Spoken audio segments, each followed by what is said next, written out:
Okay, good morning. I'm here at LuxCon with artist Linda Adair. Thank you for speaking with me. No worries.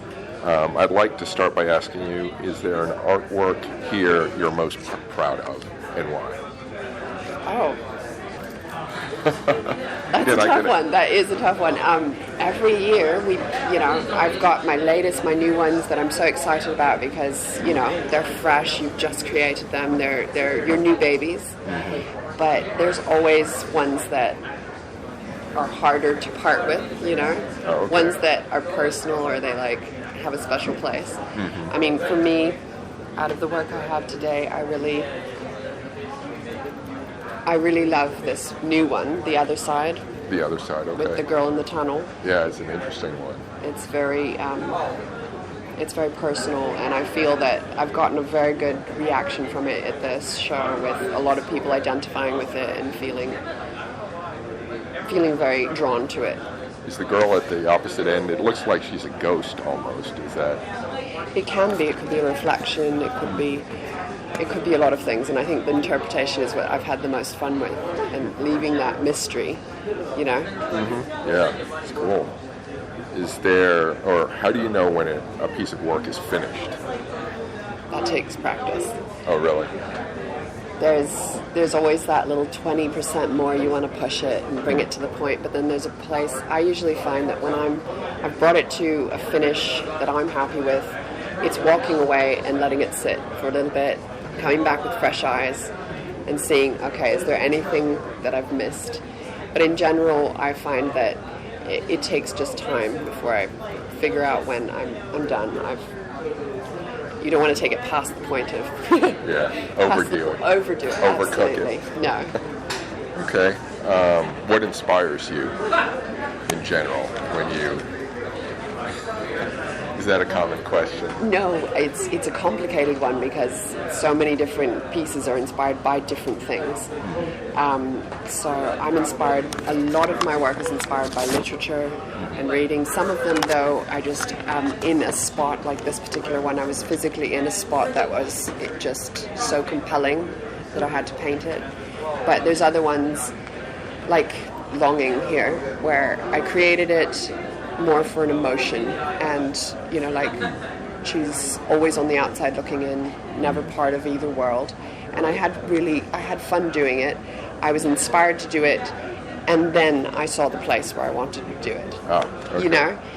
And then for example, this one, the Tree of Splintered Dreams, the idea, I sketched out an idea and then I was like, I have to paint this. So it wasn't inspired by seeing something, it was more like I just was imagining this tree that lived off of the unrealized hopes and dreams of children. When you grow up, you're like, when you're a kid, you're like, I want to be a firefighter, a pilot, something. Astronaut. Absolutely. And then you don't always do that when you grow up. And where do those things go, those aspirations and those dreams and those hopes? And I was imagining this landscape where this living entity would live off of those energies. And so some of them are just bizarre. They're cool stuff. It's not always a rhyme and reason. What is your most important artist tool? Is there something you can't live without in your studio? Is that a strange question? No, it's not. I'm just trying to think. I mean, I think everything in there is pretty essential. Mm-hmm. But at the same time, I have created artwork on the go, traveling with absolutely none of it. So I don't know if there's something I could live without. The ability to create would be something I couldn't live without. Right. But actually in my studio, paint? That might be an odd question. I don't know. I might cut that one out. Okay. But that was a good answer. I like that answer. Is there an element of art you enjoy working with most, and why? I am very fortunate to do what I love, and I really do love it. Some parts of it are just plain hard work, but I find the process of creating very exciting. From the idea to realizing the idea to actually physically creating the idea, but they're very different animals. Like some of the pieces, like a new series I'm working on, I'm having just as much fun getting together their costumes and the weapons and the masks and the settings and all of the things before I even start painting. But the painting process itself is very zen. It's very, very awesome. Okay. I'm happy to do it. There is like physical work, just the drawing and the cutting and the, stretching the canvas and all the normal stuff that you do. But I don't know. I mean, I guess it's work, but it's not bad. I don't think any part of it is a bad process. Right. I mean, I was doing one recently that had an enormous amount of detail, and it gets tedious because I like, a little bit more flow. Okay. But so there's parts of the process that you just have to kind of power through. But it's not that it's bad. I mean, I got a great audiobook. It was awesome. Oh, yeah. And you just work while you're listening. Absolutely, because I don't have to, like, some parts of it you have to, like, be super, like, focused, and other parts are just kind of mechanical, you know what I mean? Like, you're going to paint 20,000 bricks. I mean, you're just going to start painting bricks. Yeah. You don't have to, like, think about the brick. Right. Whereas, maybe the character or, like, the face or the not necessarily always the figure, it could be a different part of the painting where you have to be more like, I'm making conscious decisions of every brush stroke I'm putting down. Like, I want this to be thick, thin, soft. This edge has to be blown out. This one has to be sharp. You have to be conscious, but some of it after time becomes subconscious. Okay. If that makes sense. It does. Actually, I was going to ask, so that piece, what was the location you found that you used? That was an alley street in Sydney. Sydney? Absolutely. I would get up sometimes real early because I like the streets kind of empty. So there's me 4 a.m. going for a little hike around town because I knew what I wanted, and I just wanted to find the spot and be undisturbed. Okay. And I also wanted that just early morning. The street lights are still on, but it's daylight, and you get a bit more atmosphere in the morning. Yeah. It's a nice time of day. I personally really enjoy it. Did you see that spot once and say that's it, or did you have to go back a few times? I did a bunch of sketches, and I did it in the when I finally saw it, I was like, yeah. But I looked at it sketched from a bunch of different angles and thought, how do I want to create this? But I was in the spot, you know what I mean? Going, this is it. I need to find the spot, you know what I mean? Right. But some of them I just kind of happened upon, like the treehouse one. I wasn't looking for it. I was looking for something else. And I happened upon this spot, and I was like, this just has so much meaning for me. I'm like seeing my childhood, and not necessarily that I had a friend like that, but I'm imagining children have beautiful imaginary friends. Yeah. And this particular character is going to be sitting there just waiting for them to come back. They just grew up and moved away, and he's just hoping. Oh, it's a little bittersweet. Yeah. It's cool. A little empathy for the character there. Yeah. Okay. How did you start making art, and why do you make art? I guess I started first. I've always drawn as a kid. I just loved drawing. I think the first time I decided I just couldn't live without drawing, I think I was like 13, and there was an ad in the paper for a Mucha exhibit. For Alphonse Mucha. Okay. The Czech artist. Okay. And I looked at the ad, and it was just so compelling. Art Nouveau, I think. If you're probably familiar with his work. And I drew the ad and begged my parents to take me to the exhibit, and it was just so mind-blowing to actually see these amazing works. And then I was convinced that's what I wanted to do. Of course, I was not that good, so it's the passion of just like, I'm going to do this, and you just start doing it. And I think the amount of hours of practice that you do just because you're interested gets you to the point of like, wow, you're just talented. No, there's a lot of time involved. So you're saying you weren't good to start with, and that now you're creating these amazing I think all pieces. Children have that creative energy. And I think it's just, as you're interested in something, you do it. And as you do it, you get better at things.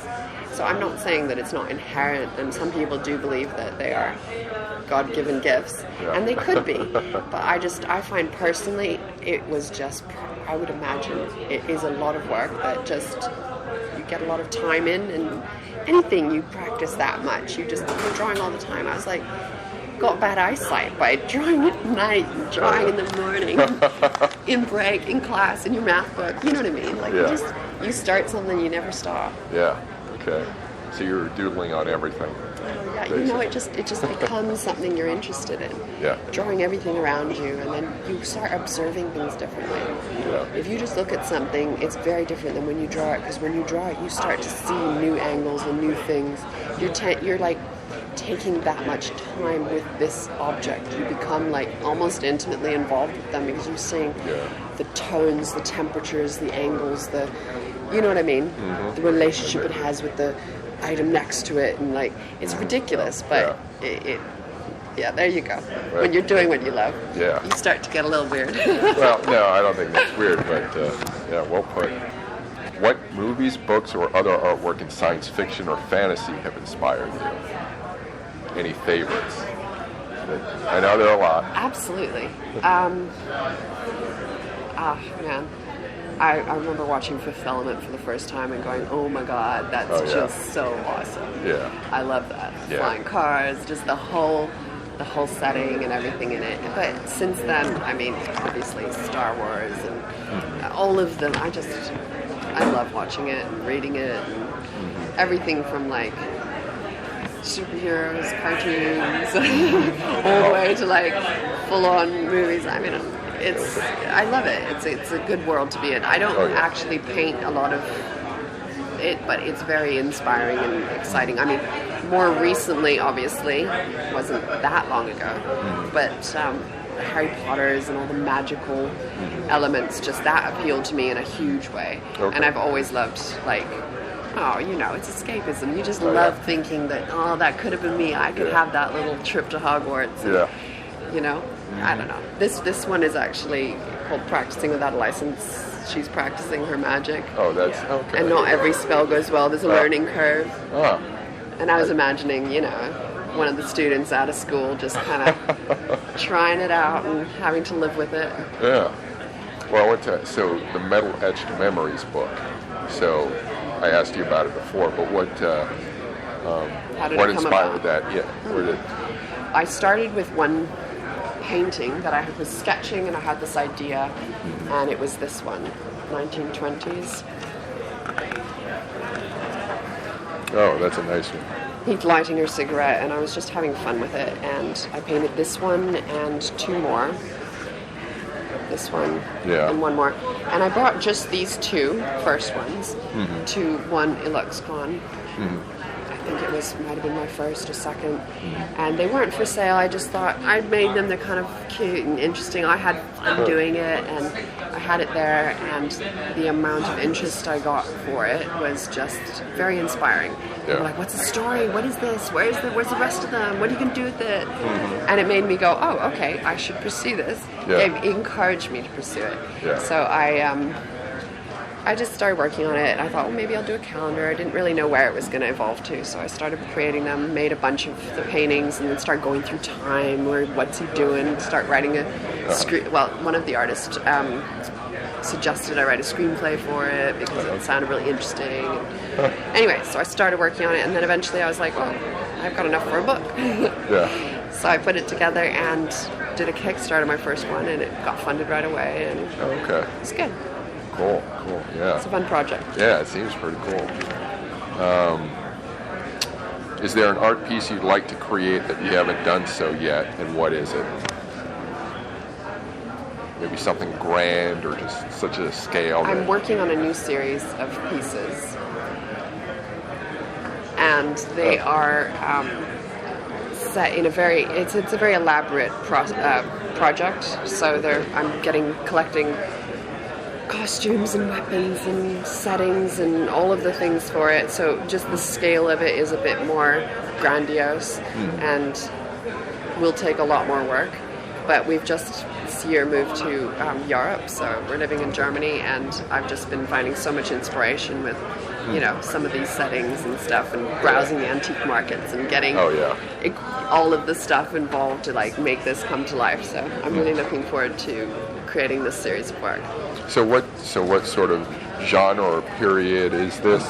It's going to be a theatre troupe called the Theatre of Duelists, and I'm setting it in like the Baroque Rococo era, and they're going to be doing a lot of things. Oh, okay. Stay tuned. Cool. All right. Any last things you want to say, or is that I don't have any more questions? So. It's been great. Nice to meet you. Thank you. Enjoy LexCon. Please visit chrisalvarez.com for more cool stuff. That's CRISALVAREZ.com. Thanks for listening, and keep imagining the future.